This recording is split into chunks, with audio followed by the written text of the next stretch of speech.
Hello, and welcome to Eyes on Success, a weekly program covering a wide variety of topics of interest to people with vision loss. I'm Nancy Torpey. And I'm Pete Torpey. If you can find a way to get paid for what you're going to do when nobody tells you what to do, you're doing good. And today's guest not only enjoys his job, but has made many contributions to the field of accessibility. In addition to writing JAWS scripts for Level Access, a firm that develops access solutions for other companies, Doug Lee also freely shares many scripts and tools he has developed to improve access to commonly used programs. We'll talk with Doug about his life and about some of the tools he's created that he shares with others. But first, for our tip of the week.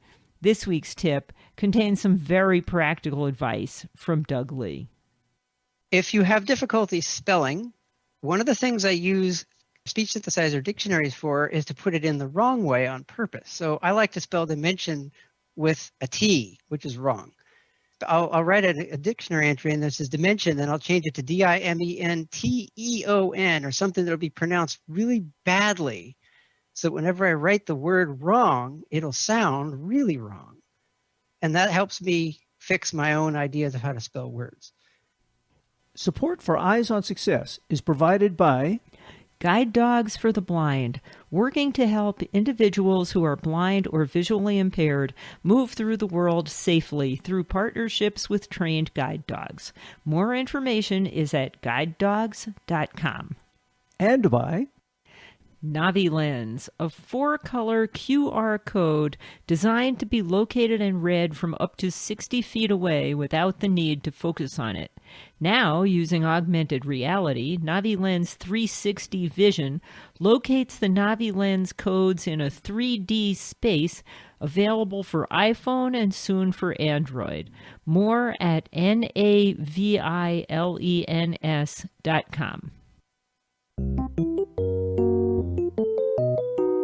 You are listening to Eyes on Success. Success, success, success, success, success. Let's start by meeting Doug and learning about his role at Level Access. Hello, my name is Doug Lee. I am probably best known as a JAWS scripter, although I have also written scripts / add-ons for NVDA. They call them add-ons there. And I have been doing scripting for 20 years, but I've been a programmer for approximately, 30 years. Because I started right after I got out of college. Most of our listeners have visual impairments. Do you? I do. I am totally blind. I have prosthetic eyes. And sometimes I tell people that they don't tell me what they see. I assume you got into scripting initially to solve some of your own problems. Well, you would have thought so. In this case, what happened is I went to a job fair and I got introduced to somebody that wasn't on my list of people. And she said she wanted a trainer, and I said I wanted to be a JAWS scripter. And she said, well, we really wanted a trainer, and I thought, I'm going to learn how to do a JAWS script fast enough that I'll be able to be a JAWS scripter. Within the first week of working at that company, which is a version of the company I'm at now, they had to have me script something internal, and I did it in a week, and they started sending me to job sites after that. And that's how it happened. And you mentioned the company that you're at now. Can you tell people what that is and what their overall mission is? Well, right now it's Level Access. It was Bartimaeus Group back in 2000, and then it became SSB Bart Group and then Level Access. And as an overarching answer, what we do is improve accessibility for people with disabilities, which isn't just blindness. What I do is actually a small part of that, and I've been known to make the joke that part of my job is to talk myself out of one. But that's because our first and primary focus is to make the applications accessible without having to have screen readers adapted, as I think most people would agree would be the best approach. I do have to do a lot of scripting, though, because things like call centers require extra work to make things efficient / usable beyond being accessible. So that's kind of how I fit into that goal. And I always stress that difference to people. Just because something is accessible, meaning you might be able to see everything on the screen of your program and get to every place, doesn't really mean it's functionally usable and efficient to use in a work environment where you need to be productive. Right. So as a quick example, in a call center, you may be able to read all 55 fields on the screen, but when somebody calls, you're going to need the person's name in the first 5 seconds. So you could actually say, hello, Mr. Whoever, how may I help you? Or even better, when the call is going out and they pick up the phone, you had better know what to say right away. So the fact that it's accessible by tab is not enough. You need something to read it very quickly. And you're one of the guys that makes that possible for people using screen readers. Yes. Eyes on Success is made possible in part by our corporate partners. Underwriting pairs the impact of targeted marketing with the integrity of community goodwill. Learn more by sending an email to hosts@eyesonsuccess.net. This week's focus topic is the tools Doug Lee has developed to share with others and how he gained the skill set required to do that. Well, Doug, we talked a little bit in the introduction about how you came to program JAWS scripts, but tell us, when you were young, when did you first get interested in computers?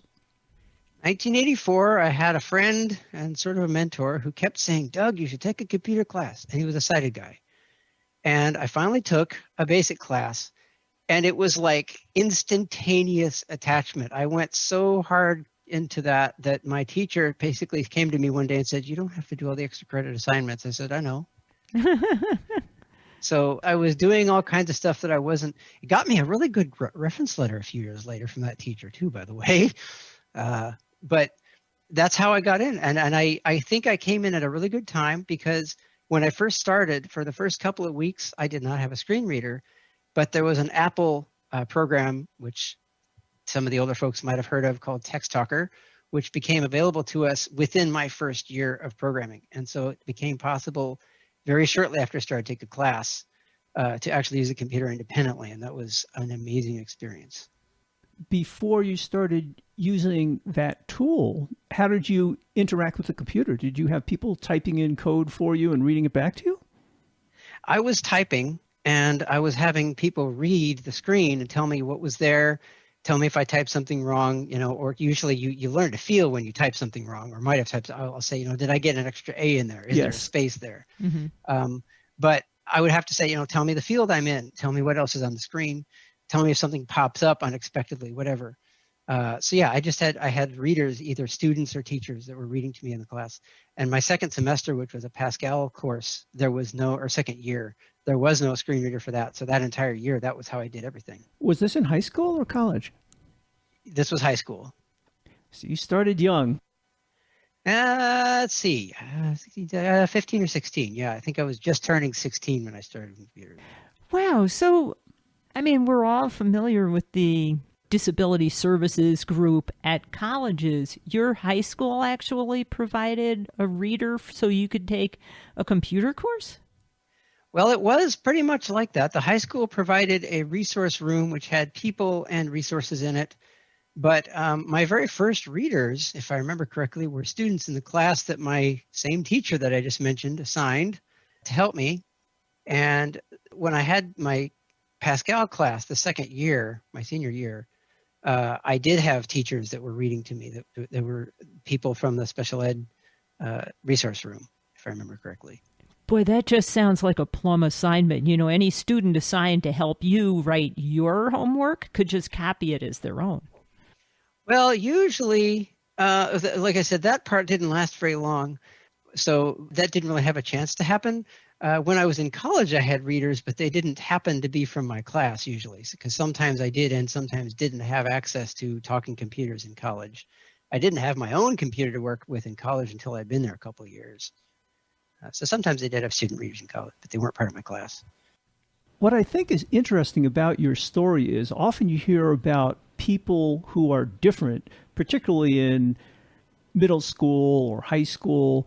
They wind up getting ostracized, teased, excluded, but it sounds like you had very friendly colleagues and other students to work with and very supportive teachers as you went along. Well, I would say I, not always for good, but I kind of avoided the problem of being ostracized by being invisible. I was probably a good case of nerd. I was very shy, so I didn't do a lot of social interaction. The couple of students I got as readers were, just in my class and were asked to do it, and they did it. But I really didn't interact as much with some of the students as a couple of my teachers, including from that resource room I mentioned, really wanted me to. Oh, interesting. When you got to college then, did you major in computer science? Absolutely. And it sounded like access to a computer was somewhat of a problem even in college for a little bit, because you said you didn't have your own computer. I don't know what you were using for a screen reader. In college, quite an assortment. Let's see. Rehab center had a computer that talked that had very limited hours, so I used that when I could. I had a friend who got his own computer. I'd go over to his house, and a couple of times I was found programming 4 o'clock in the morning in his house while he was asleep, in his dorm rather. Sometimes I'd walk down the hall in my dorm and say, "Hey, Dave, can I work on your little Commodore, and can you read the screen, please?" So there were lots of variations like that. You basically figure out how to get it done. You figure out what your resources are, and you do it. Well, you must have been very well organized then to be able to schedule using all these computers and people to assist you with your tasks. And I suppose being a good organizer is one of the skills that's real important in programming. It is in a lot of ways. What I would say, to be completely honest about it, is what I organized is the code itself. I didn't necessarily have a good schedule, planner, calendar for organizing meetings. What I would do is I would write my code on a tape. And I take the tape recorder with headphones and even sometimes a foot pedal into wherever I found a computer and just sit down and go. So I would bring discs. So it wasn't about, can I work with you Friday night? It's, are you available now? If you are, I've got everything I need, and I'm coming in and doing it now. Oh, interesting. And how about the rest of college? Did you have any other obstacles to overcome in the rest of your classes? It sounded like you handled your computer classes okay. Well, it was always fun to find the current version of a book. That's probably a continuing problem now, but in those days we had print books that professors liked to use the latest and greatest version. So on one occasion I walk into a math class and she says, "I just found out that this is the latest edition of the book," and it just came out, which meant that my recording for the blind, before it became dyslexic, was not current. And so it was always interesting to map between what they had and what I had. And I'd call the professors directly and I'd say, "In this edition, do you have any way of telling me whether there's a mapping between your chapters and my chapters, so I don't have to get somebody to read as much material? I can just use what was already here." Yeah, that was difficult. Even if you could get the same book, they were often different editions, and that could lead to some interesting issues. Well, you used books from Recordings for the Blind and then Dyslexic and now Learning Ally when you were in graduate school, Pete. Did you run into similar problems? Actually, my first problem in graduate school was I actually lost most of my vision just before starting graduate school. And so the summer before, I had Recording for the Blind record my books, but they didn't become available for the first semester. So I actually had my graduate school colleagues reading quantum mechanics books to me and math books. And they all thought, "Oh, this will be easy," until you find out how difficult it is to read mathematics and keep reading for half an hour without your throat getting dry. But it worked out. So what happened when you left college? You probably wanted to get a job. What was your thoughts? Well, the first thing that happened after college might have been encouraged by something that happened during college. I got hired by AT&T Bell Labs twice for summer programs, and I think that got some attention. I actually worked there for 10 weeks each of 2 summers in 86 and 87. But I didn't graduate until 92 because I went through a training program, and it took me a while to get the funding for that. But right after I graduated, the same friend who got me into computer science classes in high school actually got me a job in his company. Oh, wow.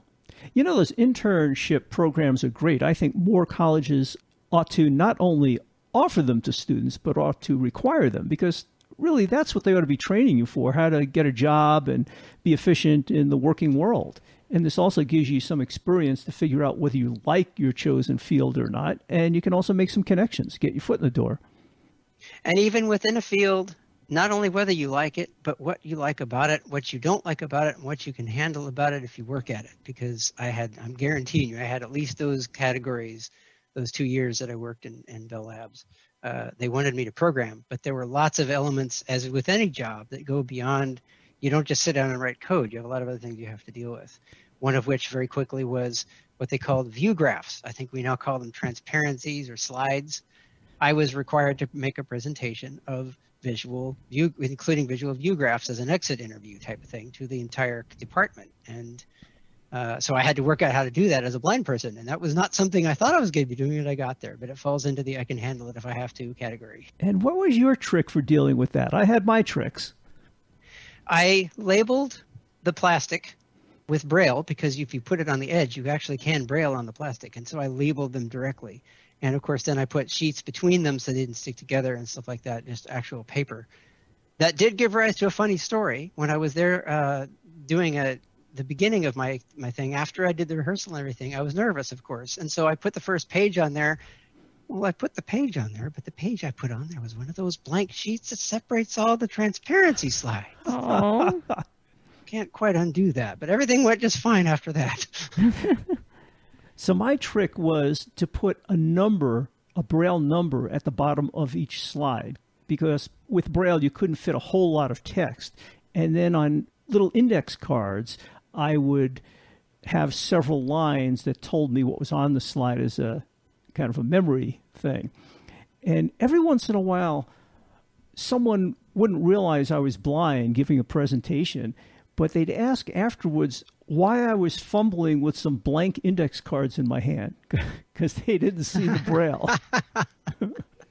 Yep. But that worked. So what actually was your first job? Well, it depends on how you define it. The first job I had that was paid was to write a small, or to start writing a small inventory management program for the school district I was working in. But that was a test, sort of a temporary job that was a kind of a pilot, if you will.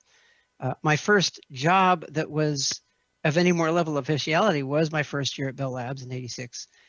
And if you mean the first job I had after I got out of college, this is ironic. I was a programmer for a company called MetroVision Inc., but MetroVision had absolutely nothing to do with blindness or accessibility. It was just the name he assigned a company that wrote database applications for membership organizations.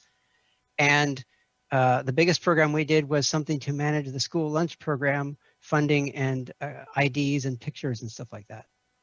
So you said your first programming class was BASIC, your second one was Pascal, then you had a couple of internships, now a real job. What programming languages have you worked in over the years? Let's see, in order from, without going too far down the rabbit hole, I guess Apple BASIC and assembly language, because I started learning machine code before I even had an assembler in that class, which got my teacher's attention again. Pascal, C, that's what I used at Bell Labs. A couple of other assemblies. I had to use Fortran for numerical analysis class. There would have been some interim languages in there, like APL, because I wrote an APL interpreter for a software engineering class. More recently, I like Python now a lot. I wrote a lot of Perl before that. There have been, I'm sure, a few in between that I'm forgetting right now. I have written some JavaScript, some VB script, of course, a lot of JavaScripts, but there's probably a number of them I'm forgetting. So I thought I had gone through a lot of programming languages. You've gone through many more, but I'm guessing that your experience is the same as mine. Once you develop the logical structure in your head, what language it is almost a side issue, that it gets easier and easier to learn the next language after you've already learned a progressively large number. You kind of get to where you want to say to somebody, okay, give me a reference manual, give me a syntax description, give me a function list, what the rules are for what you can do, what the operators are for math, whatever. It's not the same as learning a new language like you would learn Spanish or Portuguese or whatever, where everything is different all the time. There's a lot of common elements between programming languages. What I think is interesting, if you think of learning coding in the old days, you might have picked up a book. I mean, when I learned C, I got Kernigan and Ritchie's book on programming C in Braille from the National Braille Press. Yes. But these days, when I want to learn a new language, I often just go to Google, and you can find out about the syntax, the functions, and often find some template codes that can quickly get you started. You do find a lot of that. Now, alongside with your work as an employee at Level Access and the programming you do there, When I first came across your name, and probably other people did too, it was many years ago. You provide a lot of JAWS scripts to make common programs a little bit more usable by people using JAWS. Can you talk about some of those activities? You actually put together some tools that make it easier for other people to script too. Well, yeah, I was most known for Skype scripts initially. Now there's lots of projects. I think I've gotten over 25 now that are public projects. But at some point, and it was actually early middle 2003, I cobbled together a bunch of stuff that I started calling BX. And BX is a testing tool for scripters. It is sometimes used for other purposes, such as testing websites and whatnot. But for the most part, it's not designed for that. It's designed to help me figure out, as I usually describe it, everything I can get to in an application. So it allows me to ask the application every possible question that JAWS could see an answer to. And this ties into something I'm just going to say really quick, which is my description of how to be a good scripter involves knowing absolutely everything you can ask and how to find out what works the best over a long period of time. And that's what BX is there to help me do. And you offer many of these scripts for free on your website. I do. And I get some questions that say, people saying, don't you believe in making money? And I said, well, I believe in money being made by the fact that I'm doing people good and they want it to be that way. I think of money as a side effect of doing something well. And that's worked out pretty well for me so far, happily. But I don't have a problem with people charging money for what they do. So people who charge for scripts do not make me think bad of them at all. I am in the luxurious position of not having to do that all the time at the moment. So I do have a lot of free projects, but I do also make money scripting professionally. Well, in fact, that's kind of how I recently ran into you about a year ago when I was asking questions about why JAWS wasn't working with this MuseScore application, an application for creating musical scores digitally. And you got involved and put some scripts together and helped one of the developers put some scripts together that now make that program accessible with JAWS. Well, and that's one of the few times I haven't had very many collaborative scripting experiences for various reasons. That's one of the times when I actually had occasion to contribute to an existing project, and I think it worked out pretty well. And I'm happy that I managed to do that. And I think that it will have benefited a lot of people. That's one of the things about that, though, is MuseScore was something of high interest to me, but not something I know a lot about. I took some computer music classes. I even learned Braille music when I was a kid, but I don't remember it. But I'm not an expert on the field of that program. And there are, I think, people that were much better at that were involved, and that kind of makes it work. Yeah, it was new to me also. So do you play music or write music? I call it practice dabbling. I have a keyboard, but I'm not a good one anymore. You play mostly for fun for yourself then? You don't play with a group? Yes. Well, music can be fun either way. Yeah. My guitar got me through graduate school, and later in life I learned jazz and had a jazz trio in Rochester, which was a lot of fun. But it wasn't going to pay the bills. As the guitar player in the group said, it's a good thing we're retired because there are tens of dollars to be made in music. Which Rochester? Rochester, New York. Yeah, we actually met working in the Xerox Research Center in Rochester. We were both physicists there. I did a lot of computer modeling when I started out, and then, believe it or not, got into image processing later in my career. And Nancy did very similar things. It was a lot of fun. As I tell people, I played mathematical games when I was a kid, and then someone paid me to do it when I was older. See, that's something I believe in. If you can find a way to get paid for what you're going to do when nobody tells you what to do, you're doing good.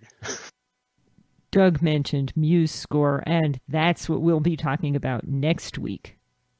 So you mentioned your website, and you've got a number of scripts on your website. Can you describe what else is on your website and some of the more popular scripts that you have there?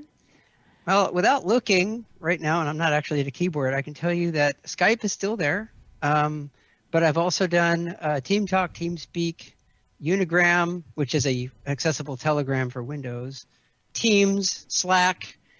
Anybody knows any of these are going to start noticing a pattern here? They're all chat programs. One of my specialties over the years has been writing scripts for chat programs of various kinds. because that's a case that you usually want to be able to be very fast. And fast usually means we want better than just accessible. We want efficiently usable. Well, thank you for all the work you do and the tools that you distribute to people using JAWS in their everyday lives. Thank you very much. You are listening to Eyes on Success. Success, success, success, success, success. Now for this week's final item, how to learn more about some of the work that Doug's been involved in and how to contact him directly. Doug, if people wanted to look at some of the tools you have available on your website or connect with you, how would they go about that? Well, my website is www.dlee, which is my first initial and last name, DLEE.org. As for contacting, that gets a little tricky because things are changing a bit right now. So you can look at my projects on Telegram, and there's this discussion group that people can go into about my projects there from the channel. So I have a Telegram channel, which is DLEE_code. If you're on Telegram, you can, I think, find it that way. And I think the show notes will have a link to it that will go straight there. That's also copied over to Twitter. I'm not as active on Twitter, but I have a DLEE_code there also that I use for support sometimes. I'm just not always active on Twitter. I am also finally in Skype as DLEE42. I've been in there forever. And what is the significance of the 42? That is a Douglas Adams reference for anybody who likes Hitchhiker's Guide to the Galaxy, and I'm sure you already suspected this. Oh, yes. We did. We are fans. You said you actually are employed by Level Access that helps provide accessibility to people with multiple different disabilities. How would people contact them? The website for Level Access is www.levelaccess.com. They do have a contact page. And as usual, we'll have all of that contact information in the show notes associated with this episode at www.eyesonsuccess.net. So check it out. That's it for show number 2130. Next week on Eyes on Success, we'll be talking about the MuseScore music scoring software program.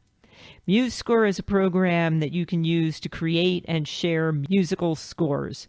Despite being open source and free, MuseScore includes many of the features found in commercial programs.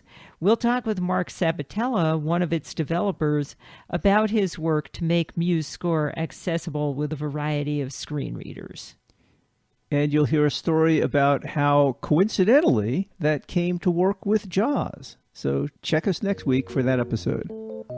You've been listening to Eyes on Success, hosted and produced by Nancy Goodman Torpey and Peter Torpey.